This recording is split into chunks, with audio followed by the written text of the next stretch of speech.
Bismillahirrahmanirrahim. Assalamualaikum warahmatullahi wabarakatuh. Hamdan wa syukranillah, salatan wa salaman ala rasulillah wa ala alihi wa sahbihi wa man walah.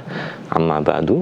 Pemirsa channel terpilih MTA TV dimanapun Anda berada, kita senantiasa bersyukur kepada Allah Subhanahu wa Ta'ala atas semua karunia nikmat yang telah Allah anugerahkan untuk kita, dan sehingga di kesempatan pagi hari ini kita dapat bersua kembali dalam program Fajar Hidayah. Dan pemirsa pendengar dimanapun Anda berada, saya tidak sendiri, telah hadir narasumber kita. Ada Ustadz Sunarno, kita sapa ya. Assalamualaikum warahmatullahi wabarakatuh, Ustadz. Waalaikumsalam warahmatullahi wabarakatuh. Sehat semangat, Ustadz ya? Alhamdulillah sehat semangat, insyaallah. Alhamdulillah. Dan nanti pemirsa dapat bergabung di line telepon di 0271 6793 3000 atau di 0811 255 3000. Dan di kesempatan pagi hari ini insyaallah kita akan membahas tentang rahmat Allah itu dekat dengan orang yang berbuat kebaikan. Begitu Ustaz ya? Iya. Dan di sesi pertama pemirsa langsung saja kita simak mukaddimah dari Ustadz Sunarno. Silahkan Ustaz. Iya. Bismillahirrahmanirrahim. Assalamualaikum warahmatullahi wabarakatuh. Alhamdulillah. Allahumma salli wa sallim ala Muhammadin wa barik ala Muhammadin wa ala alihi wa sahbihi wa man walaha ma ba'd. Saudaraku pemirsa dan pendengar dimanapun berada, syukur alhamdulillahirabbil alamin, Allah senantiasa curahkan anugerah pada kita. Hari ini kita diperkenankan mengawali aktivitas kita dalam keadaan sehat walafiat. Saudaraku, hari ini kita bicara tentang rahmat Allah sangat dekat dengan orang yang berbuat kebaikan. Kalau dalam istilah agama, ihsan. Manusia akan menjadi baik manakala hidupnya antara rahmat Allah dan takut akan murkanya. Karena mengetahui rahmat Allah membuat hamba optimis akan pertolongannya, akan kurnianya, akan anugerahnya. Tidak pernah akan pesimis, apalagi putus asa. Takut kepada Allah, yaitu takut murkanya. Maka hamba tidak mudah untuk berbuat durhaka, tidak mudah untuk berbuat maksiat. Karena rahmat itu adalah inti risalah para nabi. Dan lawannya adalah kemurkaan Allah, azab. Saudaraku, Allah berfirman dalam surat Al-A'raf ayat 56. A'udzu billahi minasyaitonir rajim. Inna rahmatallahi qaribum minal muhsinin. Sesungguhnya rahmat Allah itu sangat dekat pada orang-orang yang berbuat kebaikan. Ayat ini datang setelah larangan berbuat kerusakan di muka bumi. Kemudian Allah menjelaskan tentang rahmat-Nya akan selalu menyertai orang-orang yang berbuat kebaikan. Saudaraku, karena berbuat kebaikan atau ihsan, kalau dari sisi bahasa, dari kata aksana yuksinu ihsanan, muhsinun, maka mari kita termasuk hamba yang berbuat kebaikan. Al-Qurtubi menerangkan dalam tafsirnya, qaribun itu maknanya siap dicurahkan. Allah selalu menyiapkan rahmat-Nya bagi yang melakukan kebaikan atau ahlul ihsan. Kalau rahmat itu ibaratkan air yang siap untuk dialirkan, maka salurannya adalah ihsan. Maka manakala ihsan itu dilakukan oleh hamba, Allah akan curahkan rahmatnya itu. Saudaraku, maka mari kita lakukan ihsan ini, terutama kepada Allah Subhanahu wa Ta'ala. Kita lakukan ibadah bukan sekedar sah, apalagi hanya sebagai penggugur kewajiban. Namun ibadah yang kita lakukan, baik mahdoh maupun gharu mahdoh, ibadah yang berkualitas, penuh dengan ketundukan, penuh dengan keikhlasan, kesungguhan, keistiqomahan. Ini ibadah yang berkualitas. Itulah perwujudan ihsan kita pada Allah Subhanahu wa Ta'ala. Kalau dalam hadis kita sering mendengar anta betullah ka'annaka tarahu. Saudaraku, rahmat Allah itu selalu dekat dan siap dicurahkan kepada siapa saja yang berbuat ihsan. Semakin besar ihsan seseorang, semakin besar kebaikan seseorang, semakin kuat tarikan rahmat Allah itu kepada orang itu. Maka mari kita jadikan diri kita ini, segala perbuatan, ucapan kita menjadi daya tarik untuk turunnya rahmat pada diri kita masing-masing. Kalau dalam ayat yang sudah sangat terkenal, surat An-Nisa ayat 36, Allah ajarkan pada kita, wa'budullah wa la tusyriku bihi syai'an. Sembahlah Allah, beribadah pada Allah, dan janganlah kamu mempersekutukannya dengan sesuatu pun. Ini untuk ihsan kita pada Allah SWT. Kemudian wabil walidaini ihsana, ini ihsan pada sesama. Allah sebutkan dimulai dari berbakti pada orang tua. Ini ihsan kita pada sesama. Kemudian wabidil qurba, kita berbuat ihsan, berbuat baik pada karib kerabat. Wal yatama, kita berbuat ihsan pada orang-orang yatim. Wal masakin, kita berbuat baik pada orang-orang miskin. Dan dilanjutkan ayat itu, wajaridil qurba, pada tetangga yang dekat. Pada tetangga dekat kita harus berbuat baik. Tetangga dekat itu bisa dekat karena hubungan kekerabatan, bisa karena memang dekat jaraknya. Wajaril junubi, kita berbuat baik pada tetangga yang jauh. Jauh itu bisa jaraknya, jauh itu karena memang itu orang yang tidak ada kekerabatan dengan kita. Wasahbil bil jambi,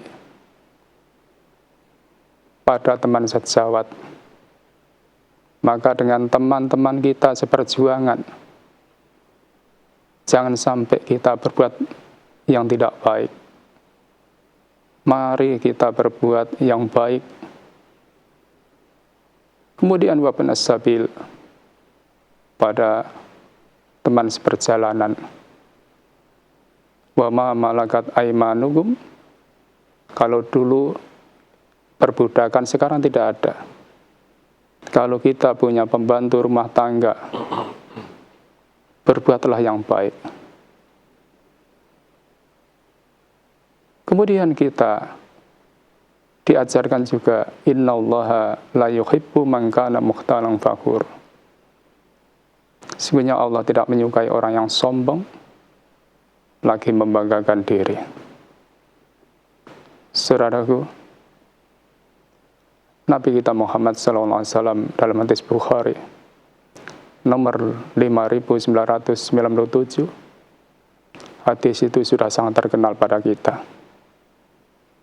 Beliau menyatakan, Man lam yarham la yurham. Siapa yang tidak menyayangi, dia tidak akan disayangi oleh Allah Subhanahu wa taala. Maka mari kita sayangi pada sesama, pada kerabat, pada saudara. Karena rahmat Allah itu sangat dekat dengan orang yang mengasihi sesama. Apalagi pada keluarga, anak kita, istri kita, saudara seiman. Maka ini mari kita munculkan sikap ihsan, perilaku ihsan kita. Saudaraku, kemudian dalam hadis yang lain, riwayat At-Tirmidzi nomor 1924, Rasulullah mengajarkan pada kita, Ar-Rahimuna yarhamhumur Rahman. Orang-orang penyayang akan disayangi oleh Yang Maha Pengasih. Maka kalau kita itu ingin disayangi oleh Allah, mari kita itu menjadi penyayang pada sesama. Maka kita akan jauh dari perilaku-perilaku yang kasar, yang tidak baik pada orang lain, baik itu ucapan maupun perbuatan. Maka ini sangat selaras dengan surat Al-A'raf ayat 56 tadi. Kita suka menolong pada sesama.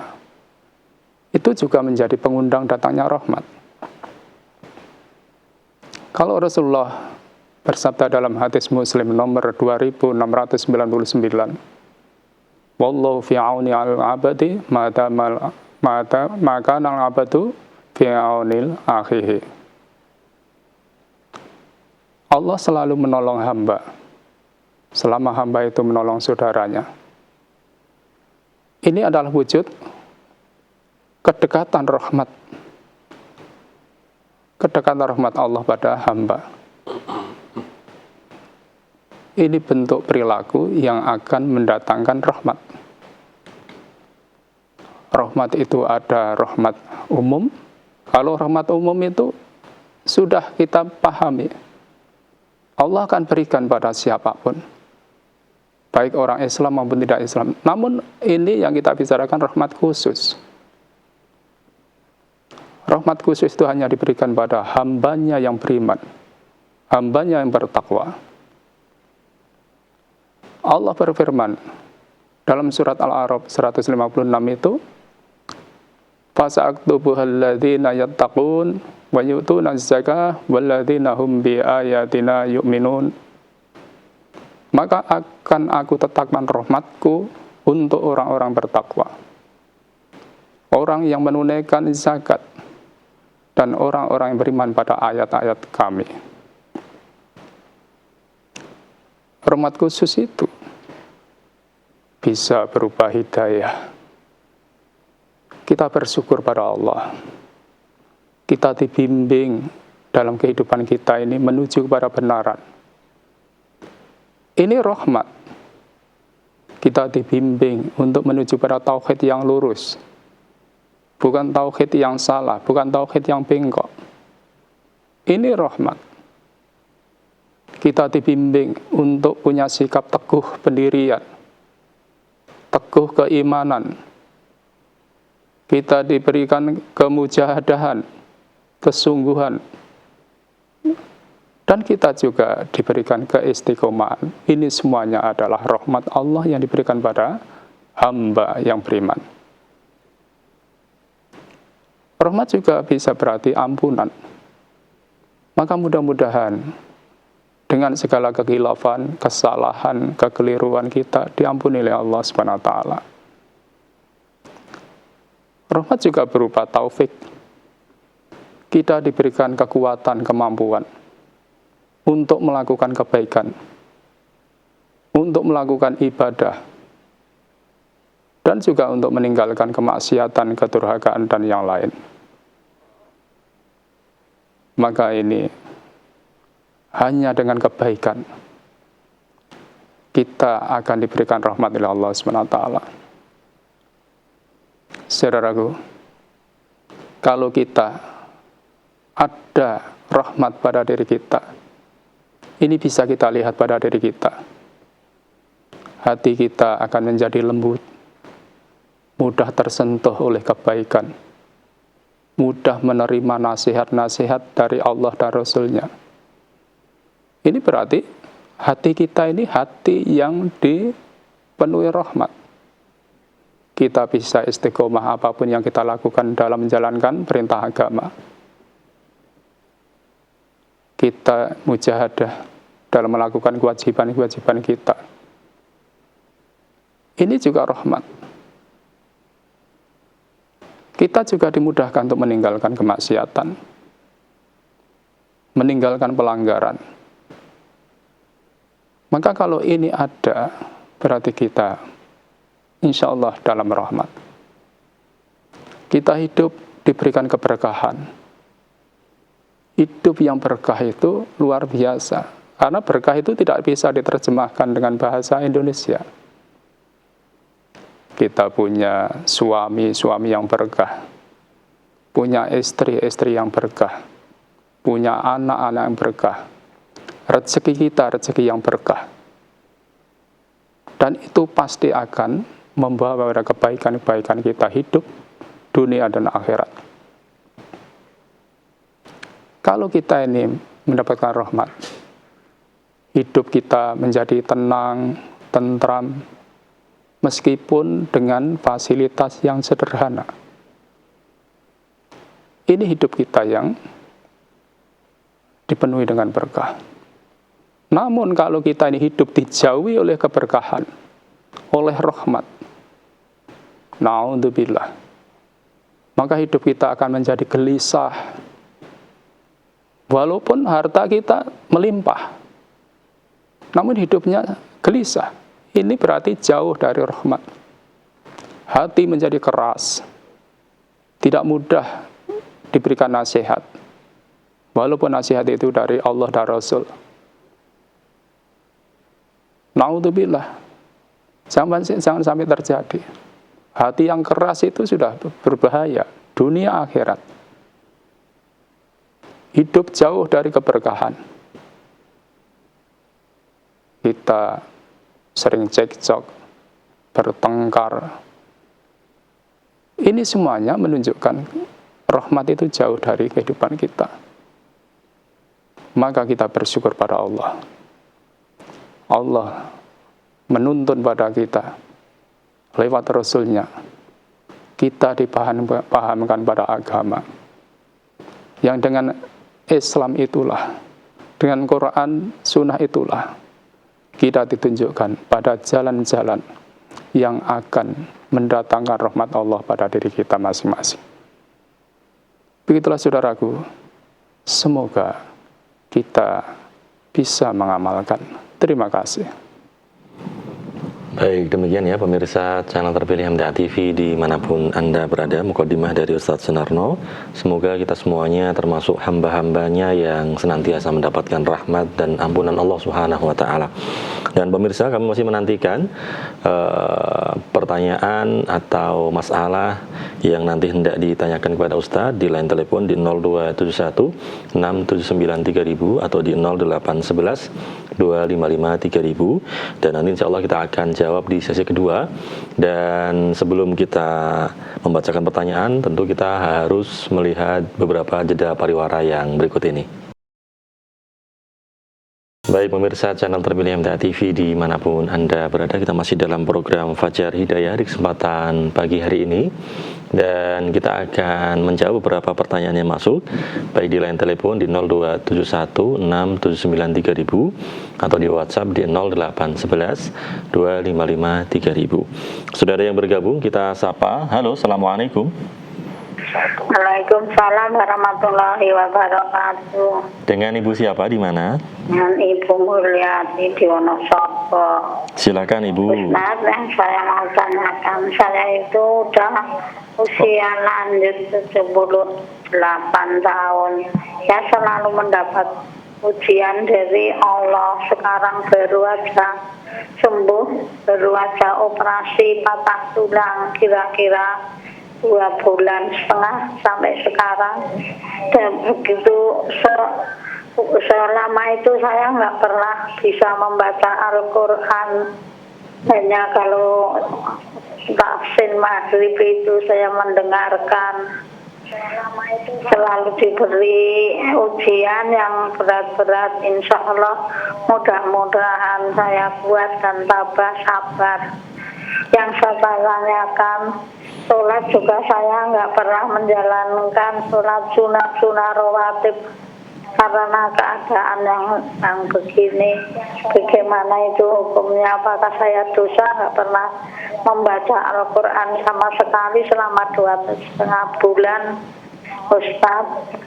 Dan saya nggak bosan-bosan mohon doanya dari Ustadz, mudah-mudahan ujian saya cepat sembuh dan diberi kesabaran, kekuatan. Hanya begitu, Ustadz. Assalamualaikum warahmatullahi wabarakatuh, dan terima kasih yang saya ucapkan. Waalaikumsalam warahmatullahi wabarakatuh.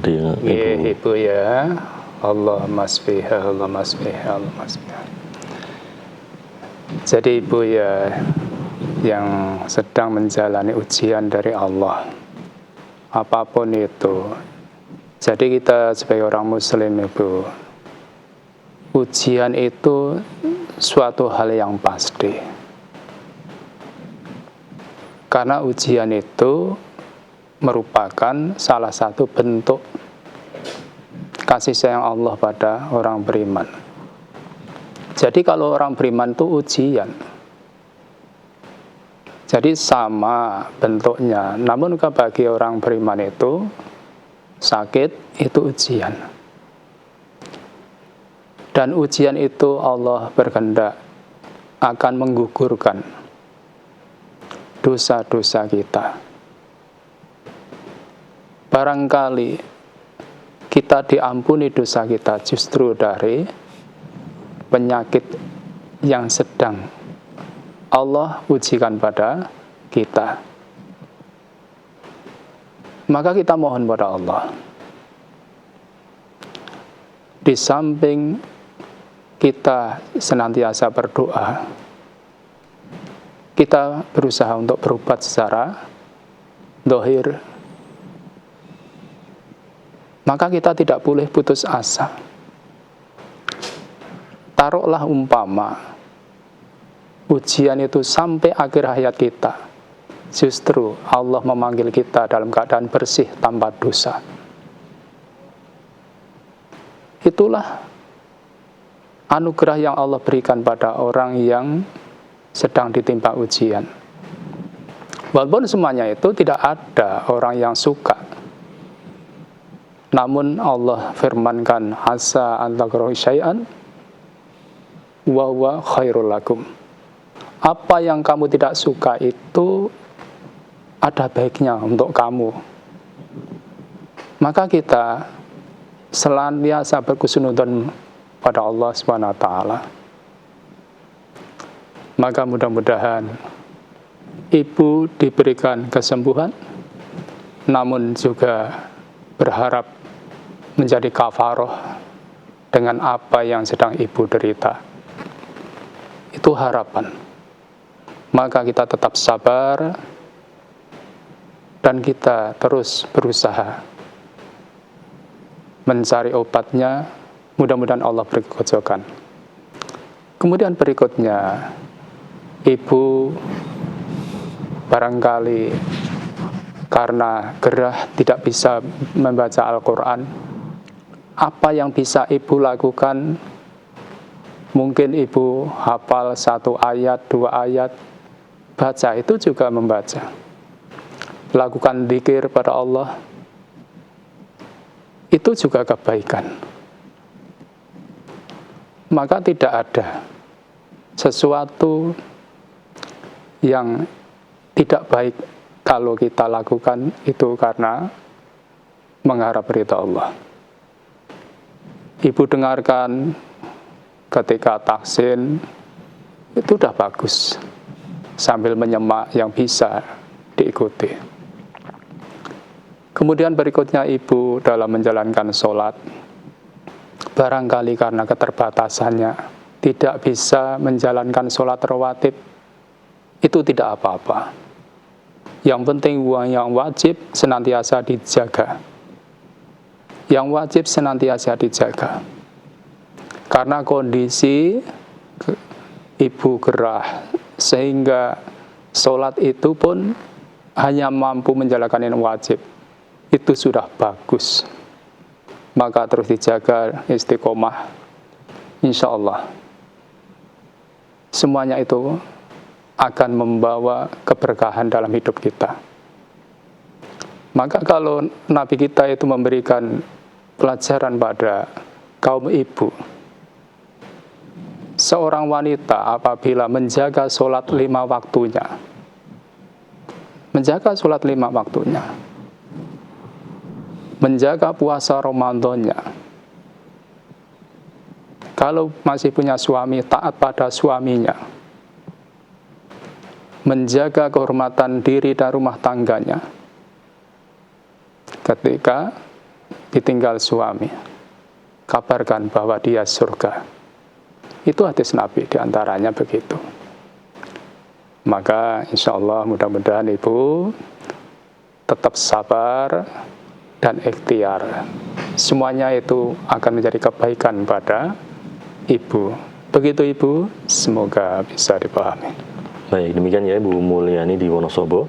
Di belakang Ibu Mulyani sudah ada yang bergabung. Halo, Assalamualaikum. Halo, Assalamualaikum. Waalaikumsalam warahmatullahi wabarakatuh. Dengan Ibu siapa, di mana? Dari Ibu Musrika, Bengkulu Utara. Silakan Ibu. Ya, Assalamualaikum warahmatullahi wabarakatuh, Ustaz. Waalaikumsalam warahmatullahi wabarakatuh. Monggo Ibu. Ya, di sini saya telah mendengarkan uraian dari Bapak tadi yang secara singkat, rahmat Allah itu ada 2 macam. Yang satu rahmat umum yang diberikan kepada semua manusia, baik yang beriman maupun yang kafir. Yang kedua rahmat khusus yang diberikan kepada orang yang beriman saja.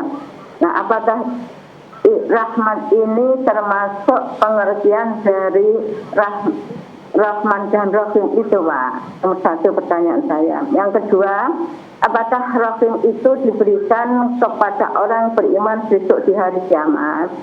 Sekian pertanyaan saya. Assalamualaikum warahmatullahi wabarakatuh. Waalaikumsalam warahmatullahi wabarakatuh. Coba diulang.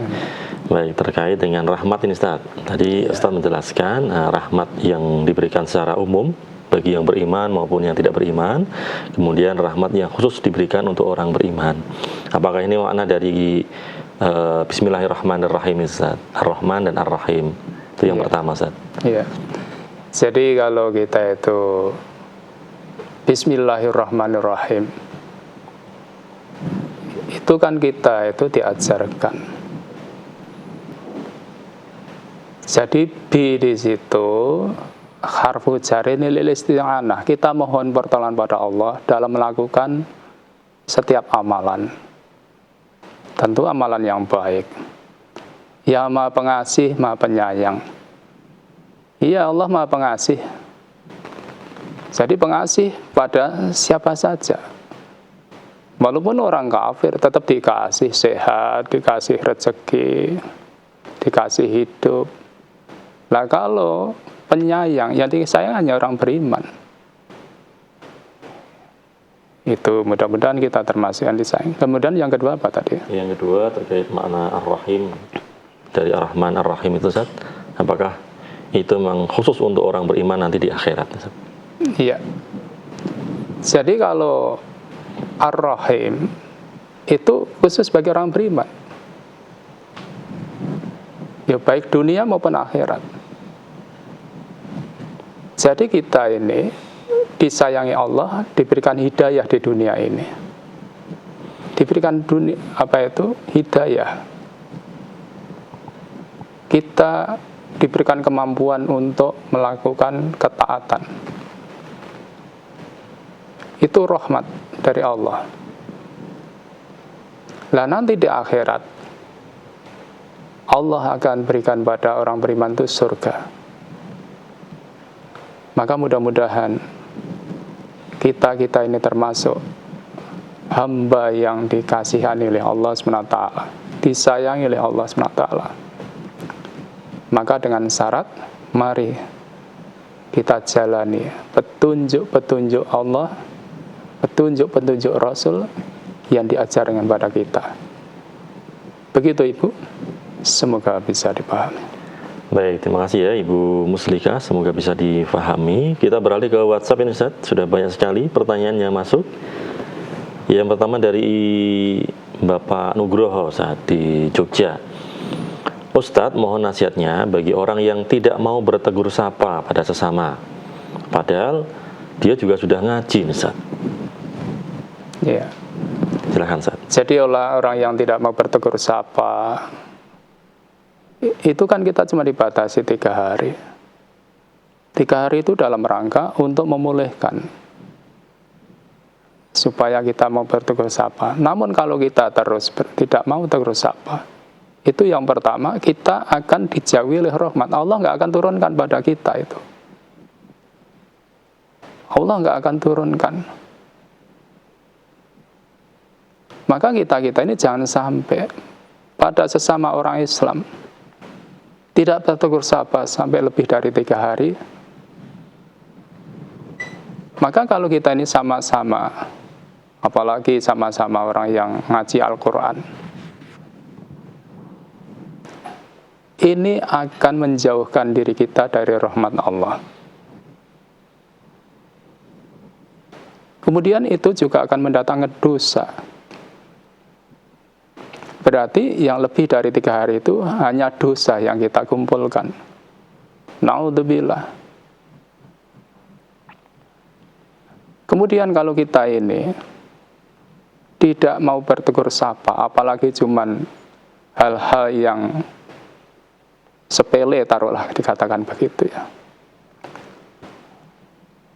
maka kita akan rugi dan rugi dunia akhirat. Maka kita diajarkan yang mendahului menegur itu yang lebih baik. Yang mendahului untuk memberi salam itulah yang lebih baik.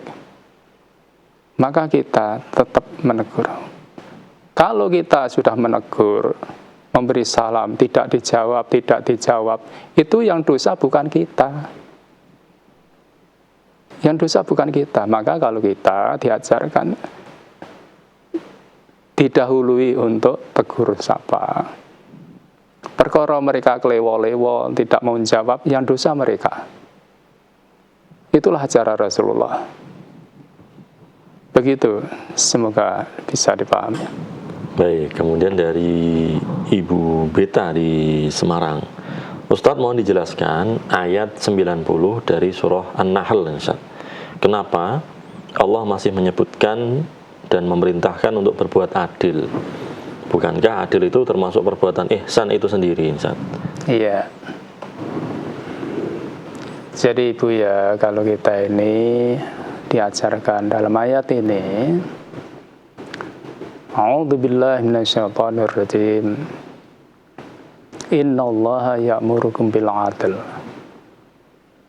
Allah memerintahkan pada kalian, pada kita untuk berbuat adil. Lah adil itu secara umum kan apa? Adil itu kan wadu'a sa'in fi mahalih. Meletakkan sesuatu pada proporsinya, pada tempatnya yang pas. Jangan sampai tumpang suh.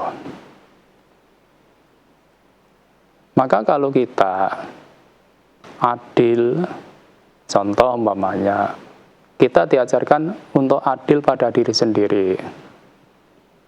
Kalau kita dengan orang lain ada suatu masalah, kalau kita yang salah, kita harus ngelenggono salah kita. Itu berarti kita adil, walaupun pada diri sendiri. Kalau orang lain itu yang benar, walaupun kita tidak suka, kita harus berani mengatakan bahwa orang lain itu yang benar. Itu satu contoh saja. Itu adil. Kita adil pada anak. Kita harus berlaku adil pada anak-anak kita. Umpamanya kita punya anak SMA dan anak TK. Masing-masing kita memberi sangu. Maka sesuaikan dengan kebutuhannya. Kalau anak TK 2.000 sudah cukup, tapi anak SMA, apalagi zaman sekarang, untuk beli bensin dan seterusnya, tidak akan cukup. 10.000 itu kurang cukup juga kadang-kala. Maka sesuaikan dengan kebutuhannya. Itu contoh saja. Jadi adil itu wa du'asain fi mahalih. Itu secara umum. Kemudian kalau kita diperintah juga wal ihsan. Jadi di sini kalau kita kaji ya'muru bil ihsan, kan begitu. Supaya kita mengerjakan kebaikan, ihsan kebaikan itu pada siapa saja. Jangankan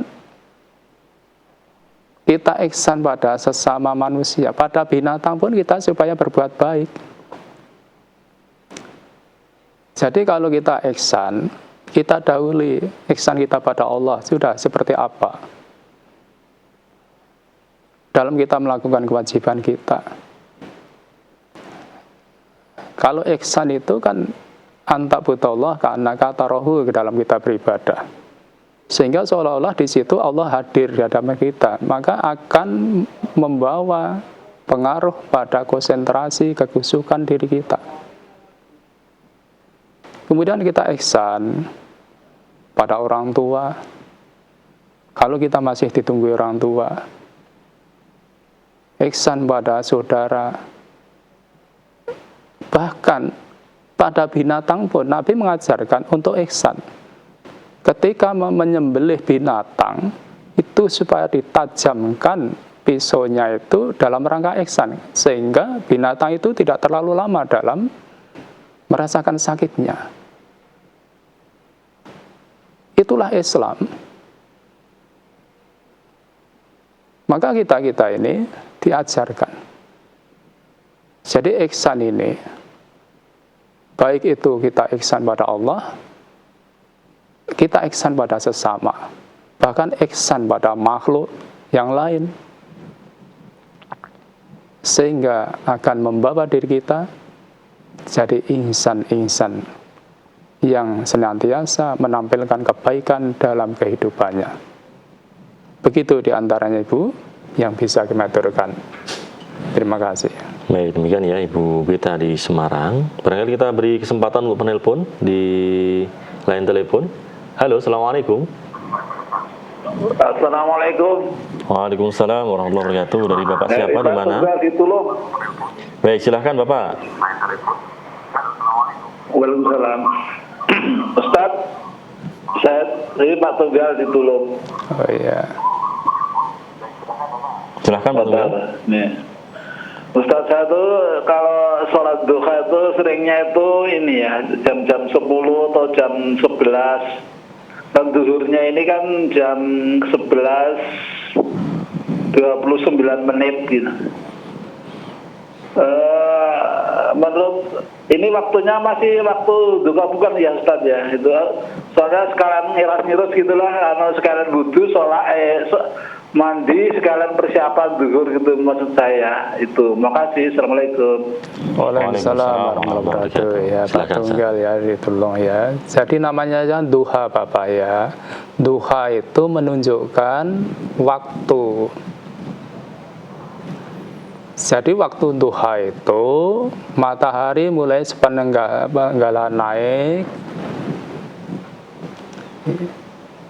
Sekarang ini kan subuhnya aja jam 4 kurang seperempat. Ya taruhlah kita duha jam setengah 7, jam 7, jam 8, ya paling siang jam 9 lah. Itu diperbaiki lagi waktunya, dimajukan, supaya kita tidak timbul tanda tanya, ini benar tidak ya. Kalau kita sesuai dengan waktunya, insya Allah yakin itu benar. Tidak usah nanti sisan mandi, persiapan sholat duhur, nggak usah begitu. Jadi sesuaikan aja dengan nama waktunya Bapak. Duha itu ketika matahari sepeninggalan naik, jadi jam 8 lah taruhlah. Itu mesti benernya, kan gitu ya. Begitu Bapak, semoga bisa dipahami. Baik, demikian ya Pak Tunggal di Culung. Kemudian satu pertanyaan terakhir Ustaz, dari Ibu Ulfa di Ngawi. Ustadz, membangunkan untuk sholat tahajud lewat grup-grup WhatsApp itu apakah termasuk riya ini Ustadz? Iya, ya itu tergantung dari niatnya. Kan kita sudah diberikan pelajaran likurimi'in manawa. Setiap kita itu kan tergantung yang diniatkan, apa yang ada dalam hati kita. Kalau membangunkannya itu sendiri, nggak ada masalah. Nggak ada masalah. Kita ajak-ajak pada kebaikan, gitu.